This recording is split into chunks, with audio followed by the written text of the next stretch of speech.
गाय भारत की आत्मा, जिसे राम, कृष्ण, शिव सभी ने पूजा और जिसकी रक्षा के लिए लाखों संतों और श्रद्धालुओं ने बलिदान दिया। लेकिन 1952 में भारत के प्रधानमंत्री पंडित नेहरू ने गौ रक्षा आंदोलन को पिछड़ेपन का प्रतीक बना दिया। क्या ये भारतवर्ष की संस्कृति का अपमान नहीं था? स्वागत है आपका विचार प्रवाह द सोशल पल्स बाय दीप मिश्रा में।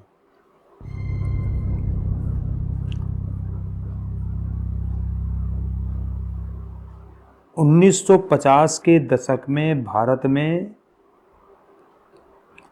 जो मांस उद्योग था उसके खिलाफ आंदोलन चल रहा था। संत समाज, आर्य समाज, सनातन धर्मी सभी लोग जो हैं गौ हत्या बंद हो की मांग कर रहे थे। जगह जगह पर गौ भक्त प्रदर्शन कर रहे थे। लाखों लोगों ने ज्ञापन दिए थे सरकार को। संतों की पदयात्राएं चल रही थी। संसद के बाहर धरना और प्रदर्शन होते थे। यह कोई राजनीति नहीं थी, यह था भारत की धर्म और आस्था का आंदोलन।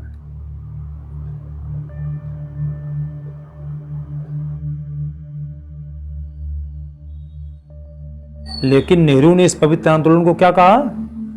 सिंबल ऑफ बैकवर्डनेस, पिछड़ेपन का प्रतीक बताया इस आंदोलन को।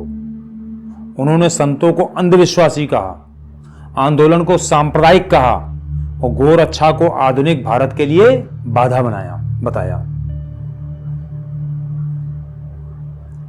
ये वही नेहरू हैं जो वैज्ञानिक सोच के आड़ में देश की हिंदुओं की आत्मा का, आस्था का मजाक उड़ाते थे।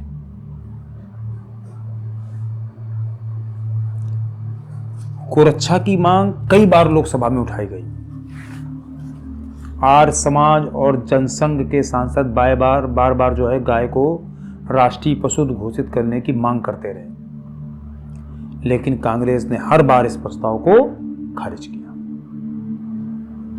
सड़क पर आंदोलनकारियों को पीटा गया, कुछ जगहों पर गोली चलाई गई। यही लोकतंत्र था क्या? या ये हिंदुओं का सांस्कृतिक दमन था जो नेहरू द्वारा किया जा रहा था?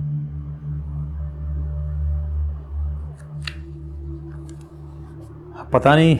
लोग कहते हैं कि गांधी जो है गौ रक्षा को हिंदू धर्म की आत्मा कहते थे, लेकिन गांधी के ही जो सबसे खास से पैसालार थे, उन्होंने गांधी के इन विचारों को बिल्कुल साइडलाइन कर दिया था। उन्होंने गौ माता जो है पिछड़ी सोच रखती थी। तो क्या नेहरू गांधी के उत्तराधिकारी थे या विरोधी थे?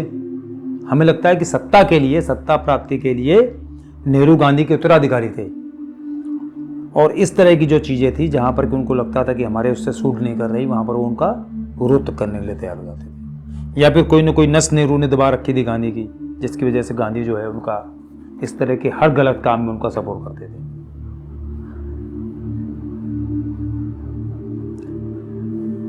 तो हमारा जैसे सोचना ये कि क्या अगर गौरक्षा आंदोलन पिछड़ेपन का प्रतीक है तो क्या सनातन धर्म भी पिछड़ा है?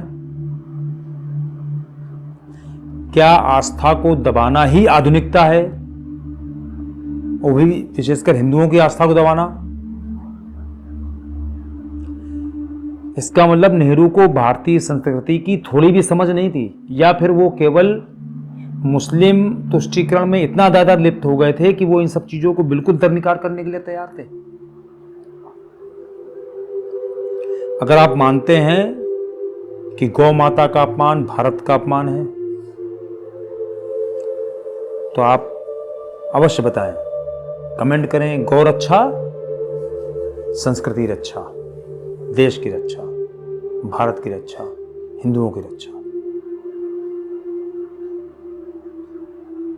आगे और भी विषय आएंगे। अभी वो हैदराबाद के निज़ाम वाला मामला है, वो भी कांग्रेस की तुष्टीकरण और अपीजमेंट पॉलिसी का एक बहुत बड़ा उदाहरण है। मिलते हैं हम लोग ब्रेक के बाद।